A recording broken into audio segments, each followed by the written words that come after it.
After doing engineering from IIT Bombay, क्या sir आपके लिए पिवट था कि आप fund management side end fund manager बन गए over the long term? Memories हैं काफ़ी Yes. दोनों कॉलेजेस की. तो आई थिंक आईआईटी में द एक्सपीरियंस बोथ कॉलेजेस में एक्सपीरियंस वाज एक्चुअली बहुत ही अच्छा था. काफ़ी कुछ सीखने को मिलता है इन कॉलेजेस में. And we interact with a lot of people from different background, so learning curve is very high in both the institutions. Sir जब आप फर्स्ट टाइम फंड मैनेजर बने थे, आई थिंक 2019 में, यस. और मेरे को याद है 2020 में कोविड आ गया था हाँ. And it was a crash. Yeah. मतलब सर जो मतलब आपके लिए एक बहुत बड़ा इवेंट था कि आप फंड मैनेजर बने, हाँ. और उसके बाद ही कोविड जैसा एक हाँ. इंस्टेंस ब्लैक स्वन इवेंट हो गया. सर आपने उस टाइम को कैसे हैंडल किया? बिकॉज आप पे इतनी बड़ी रेस्पॉन्सिबिलिटी थी, right? You are managing people's money, right? आपका थॉट प्रोसेस क्या था? क्या अंदर से वो एंजाइटी आई थी? एंड आप कैसे ट्रेड्स ले रहे थे? अपने आप को कैसे संभालो, और आपने अल्टीमेटली क्लाइंट का पैसा कैसे उस टाइम पे, क्लाइंट की एक्सपेक्टेशन कैसे सेट करी? वो क्या एक्सपीरियंस था आपका कोविड के टाइम पे? So, वो तो एक्चुअली काफ़ी अब हाइंडसाइट में लगता है काफ़ी इट वाज अ हाँ. Very rich and learning experience, but at that point of time it was very, as you said, very anxiety filled, because obviously there was physical lockdown also, etc.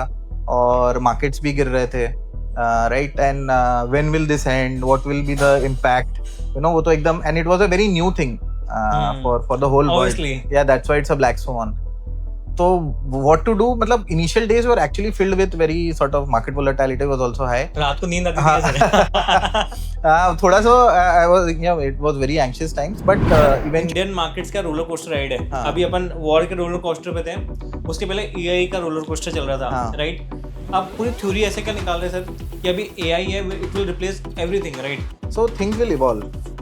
अभी AI adoption of enterprise adoption of AI जो companies use करते हैं is very low, right? क्योंकि जो अभी language models आए हैं, they need to be trained with company specific data. अभी तो क्या, they are trained on very large data sets. You have to train them in company specific data sets to get that productivity benefit, right? And you need to train people कि specific prompts कैसे डालो, क्या उन पे input डालो कि एक reasonable output निकले, which is as per what you think. What was your toughest day in the when were you managing some funds, right? ऐसा कोई दिन आता है कि जो आपके लिए बहुत टफ हो in the fund management time? हो सकता है जिस दिन मार्केट गिरा हो, स्टॉक नहीं चला हो, सेक्टर साथ नहीं दे रहा हो. कौन सा वो दिन था? उस टाइम आपने उस दिन को कैसे मैनेज किया? How did you went back on the track and trying to come up all together to manage again, right? ऐसे बहुत मतलब फेजेस आते हैं, Right. Obviously performance is not a one way curve. Right. Comes up, comes down. And on down times, as you said, मतलब वहाँ पे obviously we see go back to our thesis, as you said ना, कि stocks perform नहीं कर रहे हैं, क्या हो गया. तो हम लोग का जो बॉटम अप एनालिसिस है, we look at lot of sectors. जो हम लोग का कन्विक्शन तो थीसिस है, we go back to the drawing table and test that thesis कि भैया जो थीसिस से खरीदा था वो गड़बड़ तो नहीं हुआ, because markets can be noise in the market. So if that thesis continues to hold, we are fine with the portfolio. We do not sort of change it कि एक महीना नहीं चला रहे, क्या करे. We are mutual fund, we hold it for a longer term.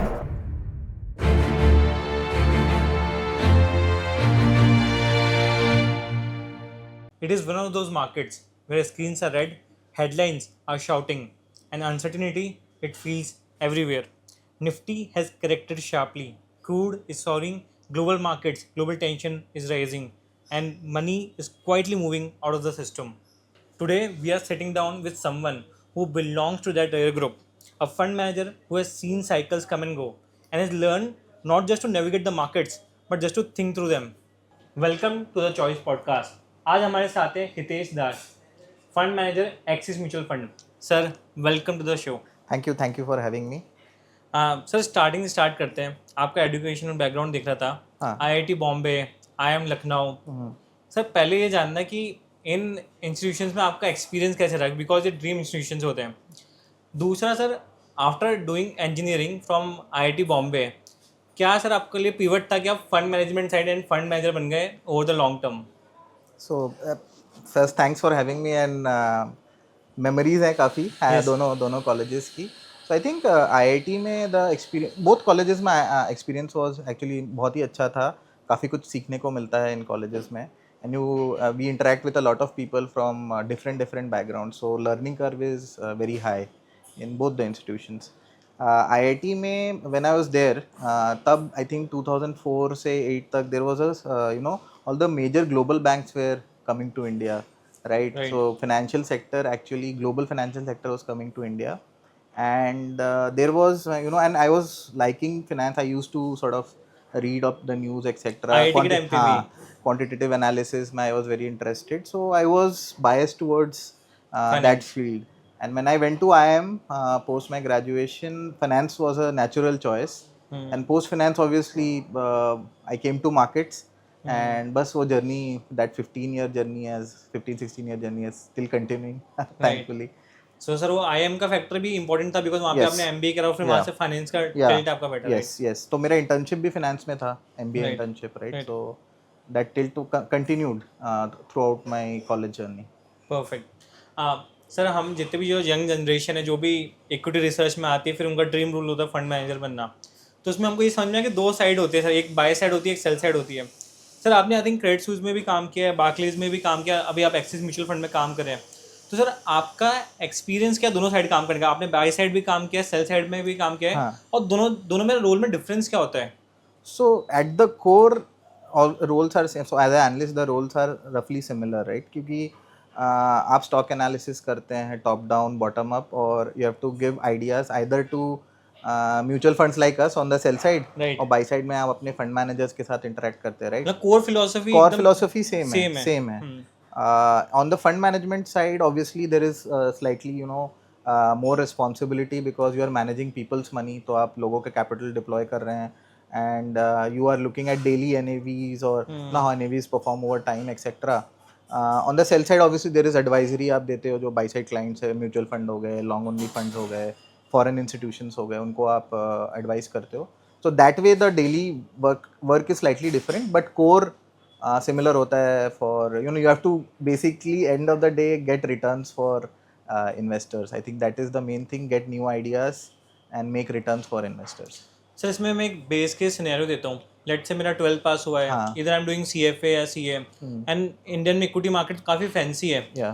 तो मैं चाहता हूँ मैं एक फंड मैनेजर बनना चाहता हूँ तो मैं कहाँ से स्टार्ट करूँ और मैं कैसे डिसाइड करूँ कि मुझे बाय साइड जाना है सेल साइड जाना है उसका जर्नी का रोड मैप क्या है See, ऐसे कोई पर्टिकुलर रोड मैप तो होता नहीं है. So Right. there are many people जो काफ़ी जल्दी बाई साइड में आ जाते हैं फ्रॉम कॉलेज राइट MBA करके डायरेक्ट या कुछ लोग सेल साइड से आते हैं जैसे मेरा जर्नी था from sell side two by side. That is also good journey because आप बहुत sell side also is very rigorous like buy side, so you learn things at a early age, so it helps you in your buy side journey. So both ways are similar, I think. For a person who wants to go into equity markets, become an analyst and then maybe a fund manager, I think the major is कि आप financial knowledge, अपनी knowledge कैसे रोज improve करें day by day. There are as you said, there are different degrees also which, CFA, yeah, CA. yeah, so that also helps.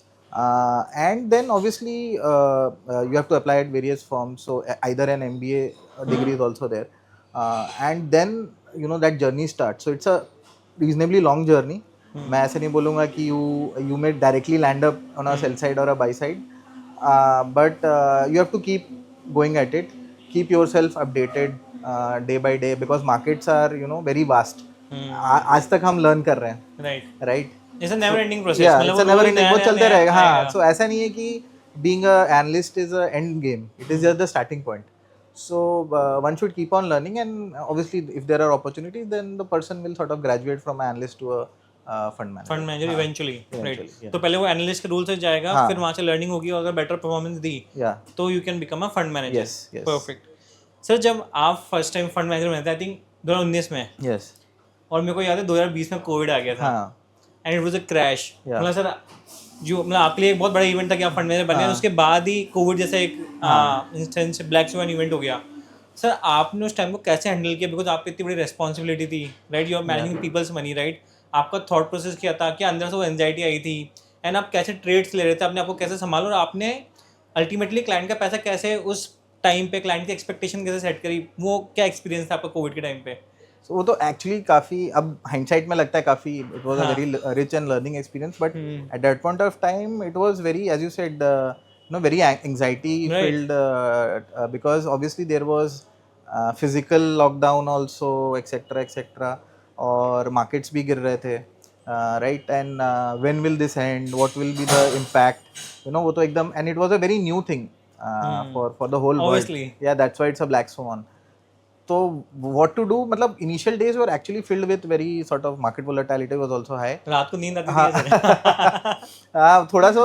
I was it was very anxious times but eventually see what happened is I think when liquidity came to the markets from global banks I think April se market started stabilizing so we realized कि there are certain companies in this space in the international equity markets which are maybe internet companies platform companies because we realize कि because we have our JV partner which is Schroders कि lot of people will move to internet because physical mobility अगर नहीं है आपकी Right. तो आप कैसे काम करेंगे आप via internet ही काम करेंगे either you are selling some groceries or any other things But you need internet in हाँ that. internet in that so internet as a thing will boom मतलब as a base case internet आपका platform है उसके ऊपर so a lot of companies in US started doing well when numbers came out. So before that, we had increased our international exposure towards the technology side, and that actually helped us a lot over 2020 and 21 in getting that alpha. And even tech sector में भी वो cloud का boom जो था कि people wanted to move, companies wanted to move their own data to cloud because आपका work from home चल रहा है, you need to access data from office तो server से data slightly slower, cloud से you have you can access it faster anywhere anytime. So I think that also helped our homegrown tech companies as well. Right. So a lot of work come to them. So I think those 2 years from an international perspective, we had increased our exposure to the international market, especially US tech. Right. हाँ sir because आप foreign markets की बात कर रहे थे उससे याद है FIA के बारे में रोज डेटा देख रहे हैं रोज नया डेटा आ रहा है इट्स माउंटिंग Yeah. सर पहली बात क्यों पैसा निकल रहा है इतना ज़्यादा और ये कब रुकेगा is it like international allocation जो FIA के माइंड में इंडिया के लिए इज इट अबाउट वैल्यूएशन उसका रीज़न समझ में नहीं आ रहा मल्टीपल रीजन चलते हैं रोज आर्टिकल्स पढ़ते हैं नए रीजन आते हैं नए नंबर्स आते हैं वो क्लैरिटी नहीं आ रही कि पहले तो ये पैसा कब रुकेगा दूसरा क्या रीजंस है और अभी जो DI कॉम्पनसेट कर रहा है क्या वो इनफ है या फिर लिटरली हमको FIA की ज़रूरत है for a if you see Nifty and Sensex running from here what do you think I think see base case है हर market में healthy mix of domestic and foreign institutional investors ज़रूरी हैं retail investors ज़रूरी हैं for the market to flourish to grow right so अब अगर आपने FII की बात की तो FII selling has been मतलब आप September 24 से लेके when there was a earnings cut cycle in India कि earnings expectation had gone very high valuations had gone very high so FII has actually started selling the market and in 2025 we had this AI cycle if you call it कि जैसे US में और other Asian countries में AI related trades got lot of interest companies के stocks बहुत ज़्यादा चले 2x 3x right so India में कुछ ऐसा play नहीं था AI related बहुत बड़ा जो India को help करे so that was the second thing so one was valuations were very high so FIA started selling then there was this AI trade जहाँ पे again India was not a big player, so India was sold to fund some of these, countries. And then we have now of late the crude shock, crude gas का जो shock है. So again, we have seen the FII selling. So the first leg, as you said, when will this stop? I think if the war settles down and crude prices fall, I think this ये जो latest outflow है वो रुक जाना चाहिए. That is one. अगर अभी आप देखें at current point of time our valuations compared to emerging markets जो बहुत high पे थे that has come down so that premium but still at a premium but the premium is below the historical averages also मतलब ये बात है कि historical premium पे तो चलते है Indian markets compared to emerging हाँ थोड़ा emerging premium मिलता है because as a country we are typically looked as a high growth country and तो वो premium रहता है yeah and so that money will obviously stop once the war stops and then because valuations are supportive and growth is coming back अगर आप देखो earnings momentum Q2 of this financial year Q3 earnings momentum has picked up lot of government policy support भी था so if earnings momentum is there valuations are reasonable FII money will obviously eventually come back right yeah so that can be the best case scenario yeah sir हमने crude की बात करें अभी war चल रहा है मतलब मोटा मोटी एक महीना हो गया 27 फेब से चालू हुआ था एंड इट्स रनिंग, मतलब आई डोंट नो ये कितना लंबा चलेगा बिकॉज रोज ट्वीट्स आ रहे हैं। या कभी ट्रम्प सर के ट्वीट्स आ रहे हैं कि हमने बंद कर दिया, कभी ईरान बोल रहा नहीं अभी चालू है, और बहुत मल्टीपल चीज़ें अभी इस हाँ वॉर में इन्वॉल्व है। हाँ जैसे कि इसराइल का अलग मोटिव है, राइट, यूएस का अलग मोटिव है, नाटो एंटर कर रहा नहीं कर रहा उसका कोई आइडिया नहीं है, हाँ। राइट। तो और साथ ही साथ इसका एंड कब तक है वो क्लियर नहीं है। अभी जो लेटेस्ट कल परसों का भी मैं देख रहा था, तो आई थिंक ये बात हुई कि इस it can reach towards an and, right, उस पर क्लैरिटी नहीं है। उससे ऑयल का फ्लक्चुएशन बहुत ज़्यादा हो रहा है, 112 जाकर रहता है, आज अभी 100 पर है, हाँ। बिकॉज ये वॉर खत्म करने की बात चल रही थी। सर ये ऑयल वोलेटिलिटी से आपके पोर्टफोलियो में जो भी सेक्टर्स है, स्टॉक्स है, वो कौन से सेक्टर्स हैं हाँ। जिन पे इनका वर्स्ट इम्पैक्ट हो सकता है, एंड क्यों? सी डायरेक्ट इम्पैक्ट तो बहुत इजी है. One is auto sector, auto एंक सेक्टर, जो ऑब्वियसली इम्पैक्टेड रहते हैं because if oil eventually if let assume कि ये कंटिन्यू होता है, तो you know there will be price hikes in petrol diesel, Right. So that impacts auto sector. Second obviously aviation है. थर्ड है ऑयल मार्केटिंग कंपनीज हैं. तो ये सब पे बहुत डायरेक्ट इम्पैक्ट आता है. Slightly second degree impact banks पे आता है, क्योंकि obviously because we are like 90% importer of oil. 85-90% import होता है इम्पोर्ट होता है. So our because of that, because our import bill, if it rises, the eventually yields go up. You know, and obviously rupee has started sort of falling again. 94 के नीचे चला गया sir अभी। तो बैंक्स पे वो प्रेशर बन जाता है, बैंक्स और लेंडर्स पर से, NBFCs एज वेल. सो लेंडर्स पर से पे वो प्रेशर बन जाता है कि उनका कॉस्ट ऑफ फंड्स का क्या होगा. Will growth of the economy, overall economy come off, because eventually थोड़ा डिमांड डिस्ट्रक्शन भी हो सकता है if this continues for a very long time, right. So if GDP comes off, आपका क्रेडिट ग्रोथ भी, because it's link to GDP, आपका growth पे भी क्वेश्चन मार्क्स आने लगेंगे, right. So banks is a second order derivative there. It's a big part of the portfolio. For the benchmark also, for you know, market also, for our funds also. So obviously this you know, these जो ये 4-5 sectors हैं, इसमें बहुत ज़्यादा impact है on that. कुछ sectors जो अभी तक slightly immune हैं from that perspective are pharma healthcare, right. Being a defensive sector. Being a defensive sector, अगर आप देखोगे फार्मा में कुछ बहुत ज़्यादा डायरेक्ट इम्पैक्ट है नहीं अभी. इस बार actually just to before that, problem क्या हुआ है कि इस बार एक्चुअली क्रूड का शॉक भी है प्लस गैस का भी शॉक है, दोनों एक साथ है. दोनों एक साथ है. तो क्रूड का shock as a economy we have seen it multiple times, right. तो ऐसा अभी 2022 में जब यूक्रेन रशिया वॉर स्टार्ट हुआ था, तब we had seen the similar shock, and the shock actually ran for like 6 months या 4-5 months के तक चला, फिर then things started settling off. अभी इस बार गैस का भी शॉक है. सो अब gas shortage is again, you know, हमको पता बहुत जगह यूज़ होती है गैस से जो डेरिवेटिव केमिकल्स आते हैं, एक्सेट्रा एक्सेट्रा. तो we would never have imagine कि lot of eateries will face और restaurants will face challenges in terms of gas availability. Smaller sector जहाँ गैस यूज़ होता है, फॉर एग्जांपल AC प्रोडक्शन में copper tubes को weld करने के लिए, I am telling you in a very simplified way, they use gas. वो gas नहीं है तो they have to convert to a different method, right, which is slightly expensive. तो ऐसे करके कहीं या तो रेवेन्यू में इम्पैक्ट है, क्योंकि आप कुछ आप एज अ रेस्टोरेंट आप हो तो आप खाना ही नहीं बेच पा रहे हो, या कॉस्ट में इम्पैक्ट है because you have to substitute your natural और original you know process by some other costly process. तो ये सेकेंड डेरिवेटिव इम्पैक्ट्स हैं ऑफ गैस, राइट. तो आई थिंक अभी तक क्या है कि somewhere we are managing things, but if the shortage sort of widens, the war escalates, so then you know, the GDP sort of will sort of come off, growth will come off, and we have to see, which is not good for the market. From that perspective, जैसे मैंने बोला, अगर defence, let's say if this continue, what the defensive sectors, pharma है for example, pharma में भी supply chain में कुछ ना कुछ गैस होता होगा, but let's assume कि बहुत ज़्यादा नहीं है. their freight costs will go up, जो एक्सपोर्ट होते हैं. Freight cost तो हर जगह हर सेक्टर पे अप्लाई होगी by default. हाँ, by default. IT to an extent है because rupees depreciating, but if global growth comes off, वहाँ भी you know push and pull है कि आपका revenue growth पे थोड़ा challenges हो सकते हैं, you know, maybe in a couple of quarters down the line. And third is like internet platforms and exchanges, जहाँ पे ऐसे कुछ direct impact क्रूड या गैस शॉर्टेज का है नहीं, the indirect impact is slightly lower. तो that should be that, you know, defensive zone में आते हैं जो सेक्टर. जैसे exchanges हैं, अभी exchanges में volume is increasing, volatility is increasing, so they stand to sort of gain from that.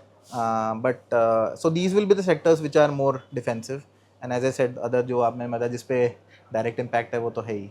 Sir gas का तो मेरे साथ खुद का रियल लाइफ एग्जांपल है. मैं 2 दिन पहले आइस्टीन घाट के ऊपर तो वहाँ पे किसी रेस्टोरेंट में गया, तो आई ऑर्डर सम डिश. तो सर किस तरह हमारे लिमिटेड डिशेज है बिकॉज गैस का प्रॉब्लम है. तो मुझे रियलाइज हुआ कि रियल लाइफ में कितना इम्पैक्ट कर रहा है, कि डे टू डे लाइफ में इम्पैक्ट कर रहा है. अभी सर हमारे पीएम का भी जो एक अभी उन्होंने लेटेस्टली टीवी पे आकर बताया कि एक कोविड जैसा टाइम आने वाला है. तो आई थिंक ये गैस वाला एक लिटरली एक मेजर प्रॉब्लम हो सकता है अगर ये चीज़ें सॉल्व नहीं हुई तो. Yes. राइट. सर इस पे आगे चलते हैं. रुपी की बात कर रहे थे हम. अभी 94 को हमने क्रॉस कर दिया है, राइट. इज इट ट्रू कि नेक्स्ट 6 महीने 9 महीने आई डोंट नो 1 साल हम 100 क्रॉस कर देंगे? मतलब हम $1 1 रुपये से स्टार्ट हुआ था 1947 में. मोटा मोटी शतक लगने वाला है. डू यू रियली थिंक कि नेक्स्ट 1 साल में जो अभी कंडीशन चल रहा है, because I am not sure कि आरबीआई इसमें कितना इन्वॉल्व हो रहा है, आपका क्या थॉट है उस पर? एंड अगर ऐसे चलते रहा तो हम 100 क्रॉस कर देंगे बहुत जल्दी?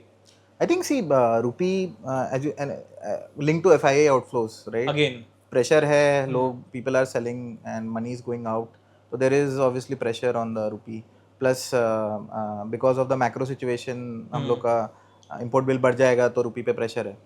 Now in that context अगर ये चला तो obviously depreciation तो अब वो 100 जाएगा या 99 जाएगा, it's anybody's guess.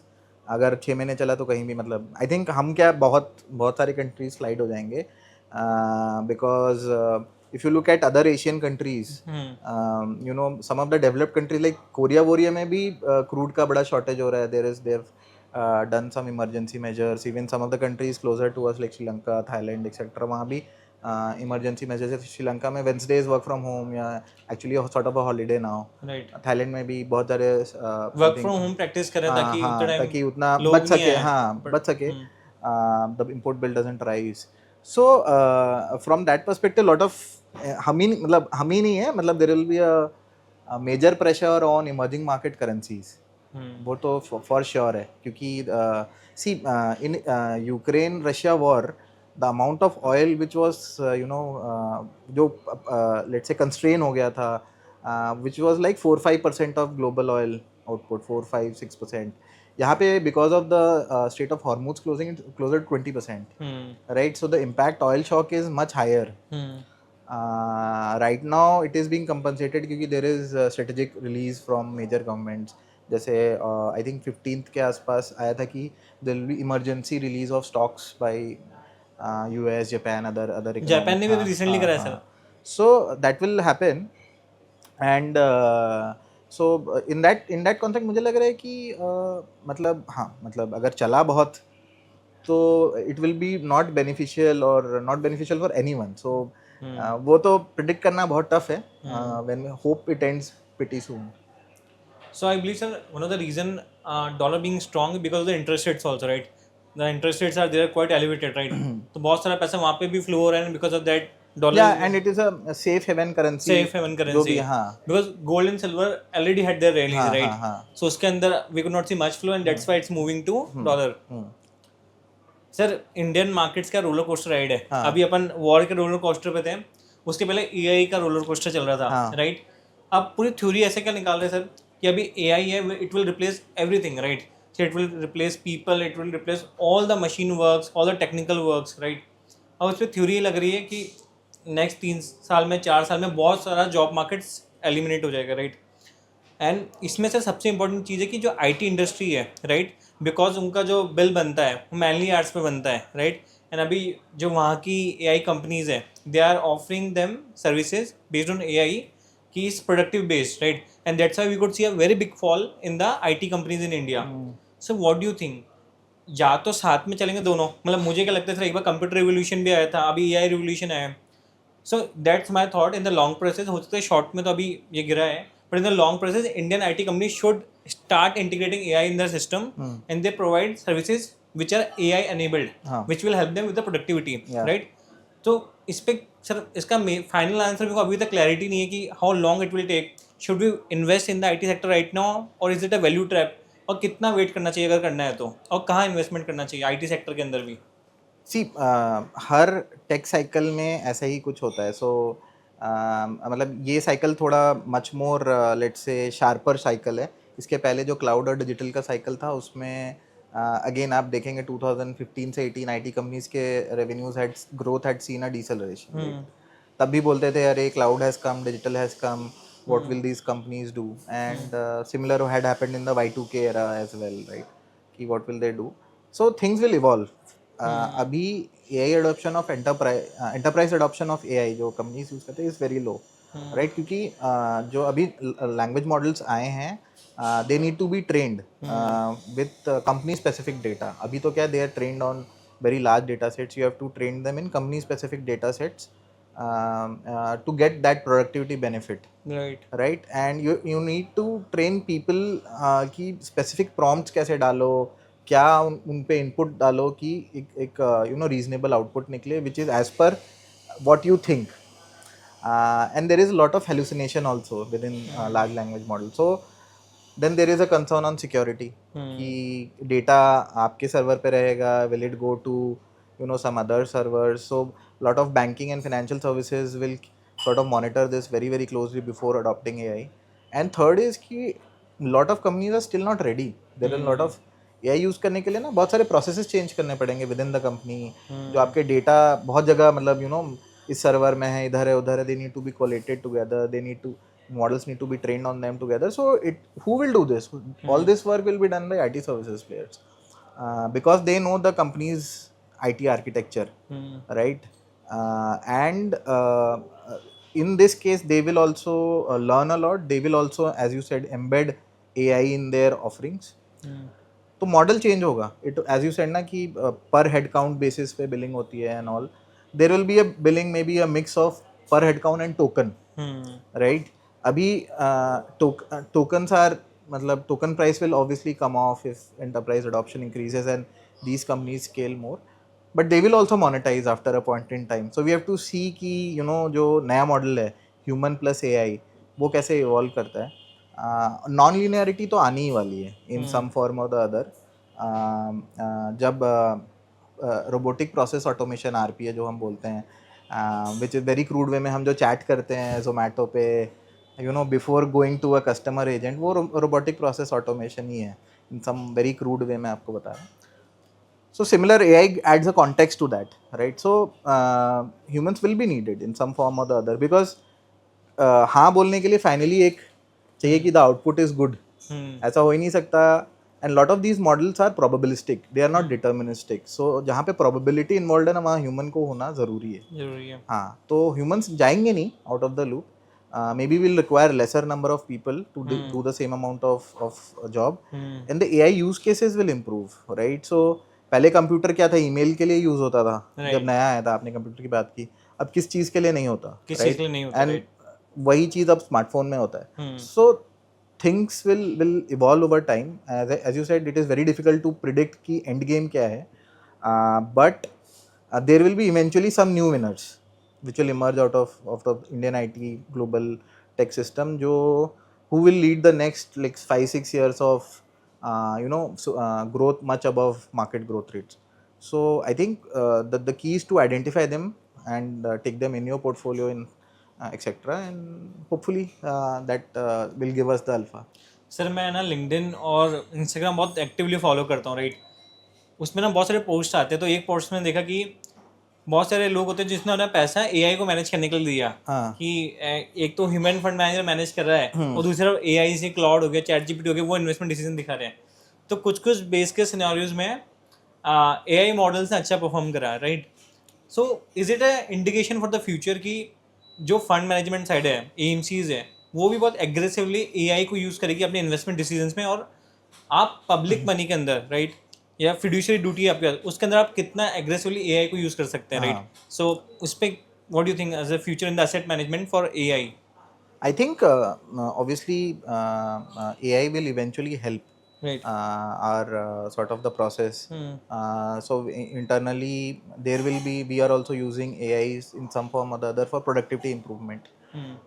But as AI also involves, as I said ना, वो सिक्योरिटी का भी बड़ा इशू रहता है, रेगुलेटरी प्रोसेस का रहता है. अभी AI ने ऐसे ही एक नॉर्मल इन्वेस्टर के लिए बता दिया, but for a public money there are lot of guard rails. तो ऐसा नहीं है कि same It's not environment that को कॉपी simple. पेस्ट कर दिया हाँ, आपने right. In mutual fund industry और some other asset management industry. So guard rail के अंदर AI should work, and eventually आपको I'll throw a question to you. If something goes wrong, will you catch hold of the AI, or will you catch hold of the person who is monitoring? You will Right. catch hold of the person, you can't Right, catch hold of. obviously. So AI will be an enabler. It will be sort of giving you the direction, but eventually I think the call will still be need to be taken by the fund manager or whoever. हम लोग fund manager, let's say 10 years 15 बाद there'll be some other name or there'll be something else, but let's say fund manager is there. So I think eventually he will take the decision and not the AI. Because अभी 100% accuracy है भी नहीं, right? हाँ. अभी yet to come है. We are Yeah, not, because yeah, अभी because hallucinations बहुत ज़्यादा हैं अभी भी. Right. Yeah, you need to train it. आपको prompt सही से लिखने पड़ेंगे. You need to backtest it. अभी भी lot of quantitative models या quant based trading जो होती है वो keeps on improving, right? ऐसा तो नहीं है कि before AI उन लोग कुछ automation और any they were not doing. They were doing. They were doing well. मतलब इंडिया में भी है, and in US etc. quant based programming is very big. So and there again वहाँ भी fund managers use होते हैं, they run large models, but ऐसा नहीं है कि there is a asset management firm जहाँ investment team में 0 लोग हैं. So I think it will be a mix of humans and AI.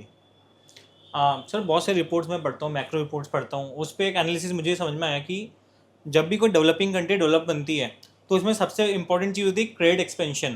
Credit expansion होता है, लोग फाइनेंशियल मार्केट्स में आते हैं, कैपिटल मार्केट्स में आते हैं, इंश्योरेंस लेते हैं, स्टॉक्स में इन्वेस्ट करते हैं, और जब banking and financial service as पूरा सेक्टर BFSI जिसको बोलते हैं वो ग्रो करता है.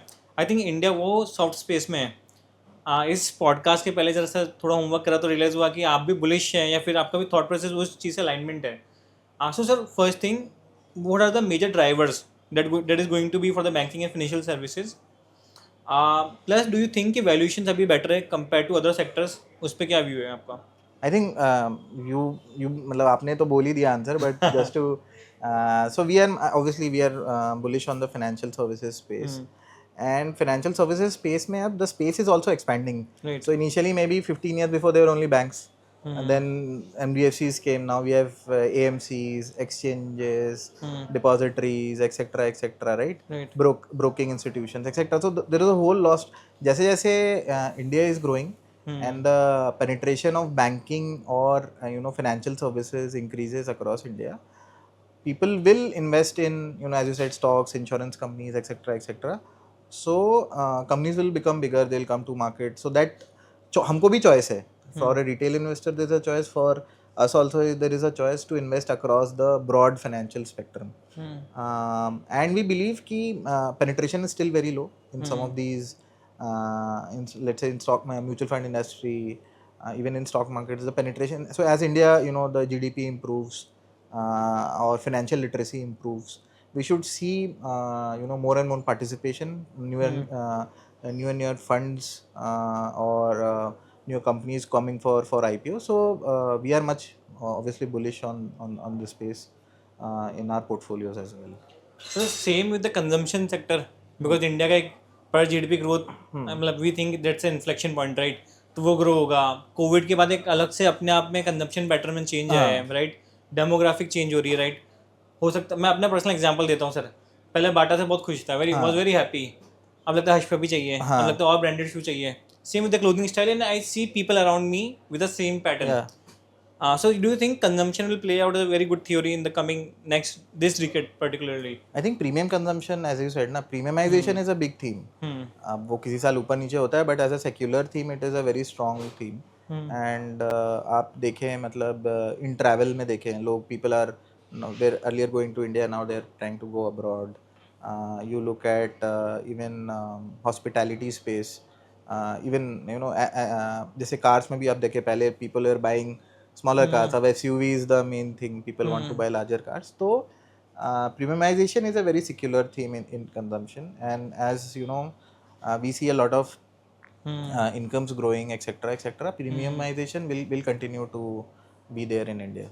Perfect, fair enough. Sir, before we end, एक क्विक रैपिड फायर राउंड करेंगे. मैं 3-4 क्वेश्चन आपको पूछूंगा, बहुत इंटरेस्टिंग क्वेश्चंस है, हमारे इन्वेस्टर्स भी इसका आंसर पूछते रहते हैं. So for our investors, Yeah. ठीक है, स्टार्ट करते हैं. जस्ट 4 क्वेश्चन, हाँ. 4 easy questions. First, bull or bear on India over the next 3 years? Bull. Warren Buffett or Peter Lynch, which philosophy resonates more with you? Peter Lynch. One book every investor must read. Because I said Peter Lynch, One Up on the Wall Street. I've read that, it's amazing. Biggest lesson the market has personally taught you and why? I think always be patient with markets and keep on learning. That's the two biggest thing markets have always taught. Sir, just to top up on that, what was your toughest day in the, when were you managing some funds, right? ऐसा कोई दिन आता है कि जो आपके लिए बहुत टफ हो in the fund management time? हो सकता है जिस दिन मार्केट गिरा हो, स्टॉक नहीं चला हो, सेक्टर साथ नहीं दे रहा हो, कौन सा वो दिन था? उस टाइम आपने कैसे, आपने उस दिन को कैसे मैनेज किया? How did you went back on the track and trying to come up all together to manage again, right? ऐसे बहुत मतलब फेजेस आते हैं, Right. obviously performance is not a one way curve. Right. Comes up, comes down, and on down times as you said, मतलब वहाँ पे obviously we see go back to our thesis as you said ना, कि stocks perform नहीं कर रहे हैं, क्या हो गया. तो हम लोग का जो bottom up analysis है, we look at lot of sectors, जो हम लोग का conviction तो thesis है, we go back to the drawing table and test that thesis कि भैया जो thesis से खरीदा था वो गड़बड़ तो नहीं हुआ है, because markets can be noise in the markets. So if that thesis continues to hold, we are fine with the portfolio. We do not sort of change it कि एक महीना नहीं चला रहे, क्या करे. We are in mutual fund, we hold it for a longer term, and we continuously search for new ideas. We continue to backtest and हमारा जो thesis था वो चल रहा है कि नहीं. We continue to apply that and get that confidence कि हाँ, the decisions we have taken have been good. If there are in some cases decisions may be wrong, there are some cases that due to some unforeseen things or something like that, the decisions are not aligned to what you thought, then obviously we will take corrective action in that sense. Fair enough. Sir, market में एक myth है, बोलते हैं कि axis mutual fund जो है it's a flag bearer of growth, और I can say growth at a reasonable price. तो सर पहली चीज़, इज इट अ मिथ और अ ट्रू स्टेटमेंट? प्लस अगर ये सच भी है तो सर बाकी सब फैक्टर से क्या नाराज़गी है आपकी? वैल्यू से, मोमेंटम से, क्वालिटी से? नहीं, ऐसा क्वालिटी से तो ऑब्वियसली कोई नाराज़गी नहीं है. Growth at reasonable price is a strategy we have been following, and I think for quality obviously is there in our inbuilt in our sort of DNA, and we follow this growth at reasonable price because we think consistent returns will come through this sort of a philosophy where we can manage to find stocks at reasonable valuations, where there's the stock or the company का TAM भी बढ़े, तो बड़े time में वो it is playing in बड़े time में खेल रहा है तो उसका ग्रोथ भी सस्टेनेबल हो, plus there is a rerating sort of option value as well. तो अगर ये दोनों ही चीज़ें हैं तो that is much more alpha generating in our view, what we think. Now हम क्वालिटी तो जैसे मैंने बोला, good corporate governance, companies with sound business model, good execution by the management, etc., will continue to be the backbone of our investment strategy. Perfect. Sir, before we wrap up, any final piece of advice for our investors, young investors who are watching this podcast and want to start their journey, or maybe in the mid of the journey, जिन्होंने recent COVID के बाद specially join किया, because last 1.5 साल it's a quite learning for them, right? Yeah. So anything for I them? think as I said, two main learnings from the markets is be patient, and markets always work in cycles. So we have to be patient with that. We do not have to be very exuberant when market goes up, और बहुत ज़्यादा sad भी नहीं हो जाना चाहिए markets go down. It is a part and parcel of the market cycles. And second is obviously keep on learning from what you have done, your mistakes, improve upon your knowledge every day. Financial market is a place where you can learn every day. There is something new to learn every day. कोई and नहीं है और कुछ नया आप सीख ही सकते हो रोज. तो keep on improving your knowledge, and eventually in your aim, whatever the aim is, you will become successful. What a golden advice for investors now. I really believe that you must have enjoyed this session. Thank you so much, sir, for such an insightful session and joining us. Thank you so much. Thank you for having me. Thank you. If you like this video, please comment us and let us know. Show your love. Thank you so much.